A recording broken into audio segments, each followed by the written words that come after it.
Doctor Bennett എന്ന സിനിമയിലെ നായികയാണ് നമ്മളോട് ഉള്ളത്, ഐഷ. ഹായ്.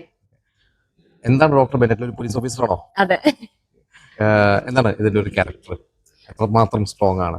ആക്ച്വലി ലൈക്ക് ഈ കഥ വളരെ വ്യത്യാസമായിട്ട് ചെയ്തിട്ടുള്ള ഒരു കഥയാണ്. നമ്മൾ യൂഷ്വലായിട്ട് കാണുന്ന റിവെഞ്ച് സ്റ്റോറി പോലെ അല്ലാണ്ട് കുറച്ച് ഡിഫറെൻ്റ് ആയിട്ടുള്ള സ്റ്റൈലിൽ എടുത്തിട്ടുള്ളതാണ്. അപ്പോൾ ഹീറോ ഒരു റിവെഞ്ച് ചെയ്യും. സോ അത് ഞാൻ കമ്മീഷണർ ആയിട്ട് അതിനെ ഫുള്ള് എൻക്വയറി ചെയ്യുന്നതും ട്രാവലിംഗ് ഉണ്ടാവും കുറെ. IPS ഓഫീസറാണ്. അപ്പോൾ കേസ് അന്വേഷിക്കാനുള്ള, അപ്പോൾ കേസ് അന്വേഷിച്ച് കണ്ടുപിടിക്കുക അല്ലെങ്കിൽ അങ്ങനത്തെ ഒന്നുമല്ല. അതായത് അന്വേഷിക്കുമ്പോ തന്നെ മനസ്സിലാവും ഇത് ഒന്നും ചെയ്യാൻ പറ്റത്തില്ല നമ്മളെ കൊണ്ട് എന്നുള്ള പോലെ ഒരു ഇതിൽ വരും. ഹെൽപ്ലെസ് ആവും, പോലീസുകാർ ഹെൽപ്ലെസ് ആയിട്ടുള്ള ഒരു പോയിന്റ് വരും. അങ്ങനത്തെ ഒരു സ്റ്റോറി ലൈൻ ആണ് ഇതിന്റെ. ബട്ട് എന്നാലും എന്തുകൊണ്ട് ഇതിങ്ങനെ നടന്നു, ഇതിനെന്താണ് റീസൺ, ഇതൊക്കെ റിവീൽ ആവുക ഈ അന്വേഷണം കൊണ്ടായിരിക്കും. സോ അതുകൊണ്ട് തന്നെ മൂവിയിൽ ഏറ്റവും നല്ല ഇമ്പോർട്ടന്റ് ഉള്ള ഒരു ക്യാരക്ടറാണ്. എന്റെ ഉമ്മക്ക് അറിയായിരുന്നു, പ്രൊഡ്യൂസേഴ്സ് അങ്ങനെ അവരെന്തോ ഫാമിലി എന്തോ അങ്ങോട്ട് ഇങ്ങോട്ട് എന്താ അറിഞ്ഞിട്ട്. അപ്പോ ഞാന് ഇവിടെ തമിഴിലുണ്ടല്ലോ, ഞാനൊരു ഓൾമോസ്റ്റ് ഒരു 9 yearsന്റെ അടുത്തായി ഇൻഡസ്ട്രിയിൽ ഇപ്പൊ. അപ്പൊ ഉമ്മന്റെ മോള് ആക്ട്രസ് ആണെന്ന് അറിഞ്ഞ അവര് ഞാൻ കാസർഗോഡാണ്. ഇവരും എനിക്ക് തോന്നുന്നു കാസർഗോഡാണ്. അഭിനയം ഇതിലോട്ട് വന്നത് എങ്ങനെയാണ്? ഈ ഫീൽഡിലോട്ട് മോഡലിംഗിലൂടെയാണോ വന്നത്? ഇല്ല, ഞാൻ വളരെ അൺഎക്സ്പെക്ടഡ് ആയിട്ട് മീഡിയയിൽ എനിക്ക് ഒരാളാണ്. ഞാൻ ചെന്നൈയിൽ പഠിക്കാൻ പോയതാണ്. പഠിച്ചുകൊണ്ടിരിക്കുമ്പോ അവിടെ കുറച്ച് ഇപ്പോ തമിഴില് എനിക്ക് തോന്നുന്നു 4 or 5 തമിഴില് ചെയ്തു. പിന്നെ കന്നഡത്തിൽ ഒരെണ്ണം, തെലുങ്കിൽ ഒരെണ്ണം, മലയാളത്തിൽ. സൗത്ത് ഇന്ത്യയിലെ എല്ലാ ഭാഷയിലും ഫസ്റ്റ് അഭിനയിച്ച സിനിമയായിട്ട് പിന്നെ റാംബോ എന്ന് പറയുന്ന തമിഴ് സിനിമയാണ്. അത് റിലീസായിട്ടുണ്ട്. പക്ഷെ അതില് ഞാൻ നെഗറ്റീവ് ലീഡായിട്ടാണ് ചെയ്തിരിക്കുന്നത്. നമ്മുടെ രഞ്ജിത്ത് ഇല്ലേ, നമ്മുടെ കൽബ് രഞ്ജിത്ത് ഇല്ലേ, പുള്ളിക്കാരന് പേരായിട്ടായിരുന്നു ചെയ്തിരിക്കുന്നത് സിനിമ. പിന്നെ മലയാളത്തിൽ മലയാളം സിനിമ ചെയ്യുന്നത് ഏതാണ്? ഫസ്റ്റ് ചെയ്യുന്നത് ഇത് തന്നെയാണ്. ഫസ്റ്റ് ചെയ്യുന്നത് ഇതുവരെ ചെയ്തതൊക്കെ തമിഴും. അത് തമിഴ്, തെലുങ്ക് അങ്ങനെയാണ്. ഇതാണ് എന്റെ മലയാളം ഡെബ്യൂ. അതെന്താ വൈകിയത്? മലയാളത്തിലൊക്കെ വൈകിയത് കിട്ടിയില്ല. അതോ അവിടെ അങ്ങനെ നിന്ന് പോയതാണോ ചെന്നൈയില്? അല്ല, ഞാൻ പറഞ്ഞില്ലേ അൺഎക്സ്പെക്ടഡ് ആയിട്ടാണ് എല്ലാം നടന്നത് എന്ന് പറഞ്ഞില്ലേ. സോ അതുകൊണ്ട് പോയി അപ്രോച്ച് ചെയ്യാനോ അല്ലെങ്കിൽ തേടാനോ അങ്ങനെ ഒരു നോളജ് ഇല്ല എനിക്ക്. ആക്ച്വലി സിനിമയായിട്ട് ഒരു ബന്ധമുള്ള ഒരു ബാക്ക്ഗ്രൗണ്ട് ഒന്നുമില്ല. പക്ഷെ ചെന്നൈയിൽ പഠിക്കാൻ പോയി അങ്ങനെ അൺഎക്സ്പെക്ടഡ് ആയിട്ട് ഫ്രണ്ട്സ് ഇങ്ങനെ ഒരു റാൻഡം ഒരു ഡേയിൽ വന്നിട്ട് ഇവിടെ ഇങ്ങനെ ഒരു ഷോന്റെ ഷൂട്ട് ഉണ്ട്, പോയാലോ?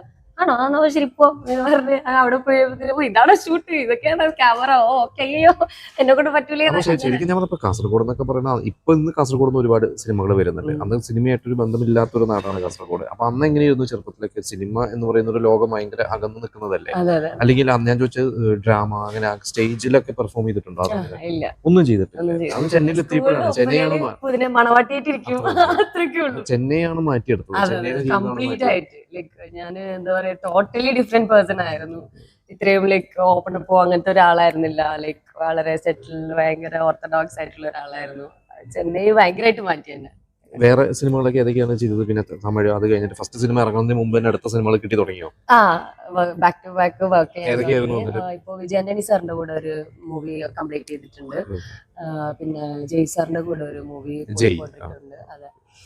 പിന്നെ ദീക്ഷട്ടി കന്നഡ ഹീറോ, പുള്ളിക്കാരുടെ 2 മൂവിയിൽ പോകുന്നുണ്ട്. പിന്നെ മെയിൻ സ്ട്രീം ഹീറോസിന്റെ സിനിമകൾ തന്നെയാണ്. തെലുങ്ക് പിന്നെ തെലുങ്ക് ചെയ്തു. തെലുഗുൽ ഇപ്പൊ കറന്റ്ലി പൊക്കോണ്ടിരിക്കുന്നു. അത് എന്തായാലും ഇയർ പിന്നെ എനിക്ക് സെപ്റ്റംബർ ഒക്കെ ആകുമ്പോഴത്തേനും റിലീസ് ആവും. അതില് സുധീർ എന്ന് പറഞ്ഞിട്ട് ഒരു പിന്നെ മെയിൻ ഹീറോ ആയിട്ട് ചെയ്യുന്നത്. പിന്നെ മുരളി ശർമ്മ സാറ്, അജയ് സാറ്, മുരളി ശർമ്മ അലവൈകുണ്ഠപുരം പുള്ളിക്കാരൻ, ഞങ്ങളൊക്കെ ആയിട്ടുള്ള. അവിടെ എത്തിക്കഴിഞ്ഞപ്പോ ഞാൻ ചോദിച്ചു, ഈ ലാംഗ്വേജ് ഒക്കെ എങ്ങനെയായിരുന്നു? കന്നഡയും തെലുങ്കും കന്നഡ ചിലപ്പോൾ അറിയുന്നുണ്ടാവും അല്ലെ? കാസർഗോഡ് ആയതുകൊണ്ട് കുറച്ച് കന്നഡ നോളജ് ഉണ്ട്. പക്ഷെ കുറച്ചും കൂടി പഠിച്ചത് സിനിമയൊക്കെ ചെയ്യുമ്പോഴാണ്. ഒബിയസ്ലി നമ്മൾ ഡയലോഗൊക്കെ പറയുമ്പോഴത്തേനും നമുക്കത് ഇതാവുമല്ലോ, യൂസ്ഡ് ആവുമല്ലോ. പിന്നെ ഞാൻ കുറച്ച് നന്നായിട്ട് സംസാരിക്കുന്ന കൂട്ടത്തില്ല, അപ്പൊ സംസാരിക്കാൻ ഇഷ്ടമുള്ളതുകൊണ്ട് ഞാൻ ഇപ്പൊ സംസാരിക്കുന്ന ഒരു നോൺ മലയാളിയോ അങ്ങനെ ആണെങ്കിലെന്നുണ്ടെങ്കിൽ അവരുടെ ലാംഗ്വേജ് ഗ്രാസ്പ് ചെയ്യാനുള്ള ഒരു ഇൻട്രസ്റ്റ് എടുക്കും ഞാൻ. എനിക്കിഷ്ടമാണ് ലാംഗ്വേജ് പഠിക്കുന്നത്, അപ്പൊ അങ്ങനെ പഠിച്ച് വന്നതാണ്. കാസർഗോഡ് ഭാഷ വിട്ടു പോയിട്ടില്ല എന്ന് തോന്നുന്നു അല്ലേ? അതങ്ങനെ പോവില്ല. ഞാൻ പറഞ്ഞ ഈ ഒരു കാസർഗോഡ് ഭാഷയെ കുറിച്ച് അവിടെ ചെല്ലുമ്പോൾ അവർക്കത് കുറച്ചുകൂടി കൗതുകമായിരിക്കുമല്ലോ അവരായിട്ട് പക്ഷെ സംസാരിക്കും. അവർക്കൊന്നും അറിയില്ല അത്രയും കാസർഗോഡിനെ കുറിച്ചിട്ടോ അതിന്റെ ഭാഷയെ കുറിച്ചിട്ടോ അവർക്ക് അറിയില്ല. തമിഴിയൻസിനോ ഈ തെലുഗുസിനോ അവർക്കൊന്നും അത്രയും നമുക്ക് അറിയില്ല. നമ്മളെ കേരളത്തിലാണല്ലോ അത് കുറച്ച് നമുക്ക് അറിയാവുന്നത്, അവർക്ക് അത്ര അറിയില്ല. അതുകൊണ്ട് അവർക്ക് ഞാൻ സംസാരിക്കുന്ന നോർമൽ മലയാളം തന്നെ അവർക്ക് എന്തോന്ന് അങ്ങനെയായിരിക്കും അവർക്ക്. പിന്നെ ഞാൻ കാസർഗോഡ് മലയാളം സംസാരിച്ചാൽ ഒന്നും മനസ്സിലാവില്ല അവർക്ക്. ഇത് മലയാളമാണോ എന്നൊക്കെ ചോദിക്കുന്നോട്. അങ്ങനെ ഈ ഇത്രയും ഭാഷകൾ ചെയ്തപ്പോൾ ഞാൻ പറഞ്ഞ ഓരോ ഭാഷയിലും ഒരു ഡിഫറൻസ് ഫീൽ ചെയ്തത് ഞാൻ പറയാം. ആ ഒരു ഇൻഡസ്ട്രിയുടെ ഒരു രീതികള് തമിഴ് പോലെ ആയിരിക്കില്ല തെലുങ്ക്, കന്നഡ, അതേപോലെ അല്ല മലയാളം. എങ്ങനെയാണ് ഒരു ഡിഫറൻസ് ഫീൽ ചെയ്തതൊക്കെയായിരുന്നു? ലൈക്ക് ഡിഫറൻസ് എന്ന് പറയുമ്പോഴത്തേനും വർക്കിംഗ് രീതികൾ ഡിഫറെന്റ് ആയിരിക്കണം. ഇപ്പൊ ഞാൻ കന്നഡത്തിൽ ചെയ്യുമ്പോഴത്തേനും അത് വളരെ വ്യത്യാസമായിട്ടുള്ള ഒരു രീതിയിലായിരുന്നു ഞാൻ ചെയ്തുകൊണ്ടിരുന്നത്. ബിക്കോസ് എന്റെ ആ ഡയറക്ടർ എങ്ങനെയാന്ന് വെച്ചാല് പുള്ളിക്കാരൻ നമുക്ക് ഡയലോഗ്സ് വോയിസ് റെക്കോർഡായിട്ട് സെൻഡ് ചെയ്യാം. സോ പുള്ളിക്കാരന് വേണ്ടത് അഭിനയിക്കാൻ പാടില്ല, ആ മോഡുലേഷനോട് പറഞ്ഞാൽ മതി.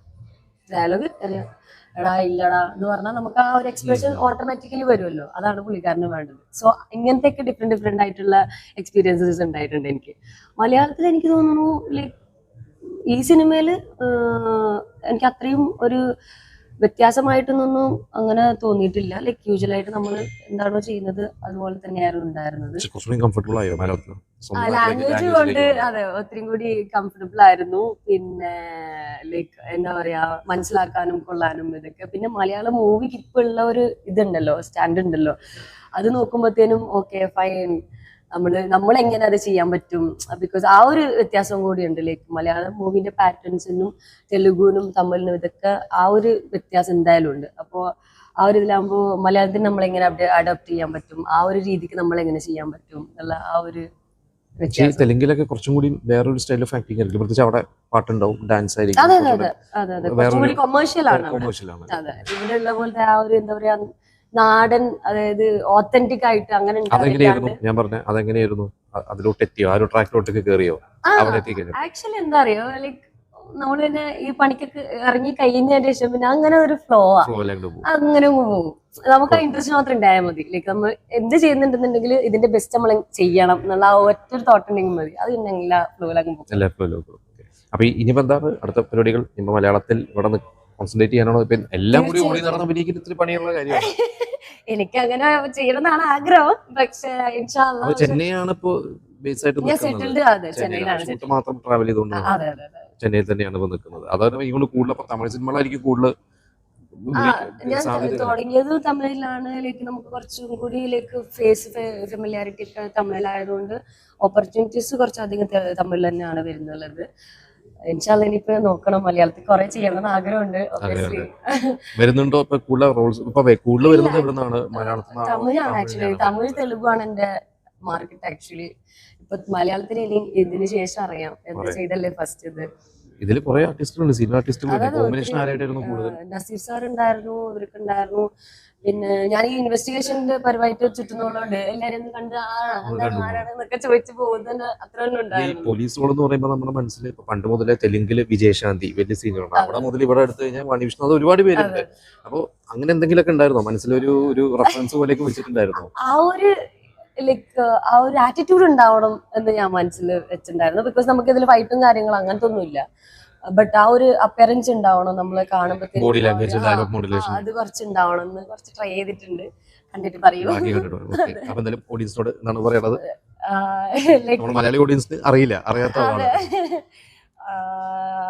ഒരുപാട് ലൈക്ക് എന്താ പറയാ എക്സൈറ്റ്മെന്റോടെ ഒരുപാട് പ്രതീക്ഷയോടെ ലൈക്ക് സ്വന്തം നാട്ടിലോട്ട് തിരിച്ചു വന്നിരിക്കുകയാണ് ഇപ്പൊ ഞാൻ. നിങ്ങളെ എല്ലാ വിലയേറിയ സപ്പോർട്ടും അഭിപ്രായങ്ങളെല്ലാം എനിക്ക് വേണം. സപ്പോർട്ട് ചെയ്യണം. ലൈക്ക് ഇനിയും കുറെ നല്ല നല്ല പടങ്ങൾ എനിക്ക് ചെയ്യണമെന്നുണ്ട്, ആഗ്രഹമുണ്ട്. അതിനൊക്കെ നിങ്ങളുടെ സപ്പോർട്ട് ഉണ്ടെങ്കിൽ മാത്രമേ നടക്കുള്ളൂ. സിനിമ കാണാൻ സപ്പോർട്ട് ചെയ്യുക. Thanks so much. All the best. Thank you so much sir.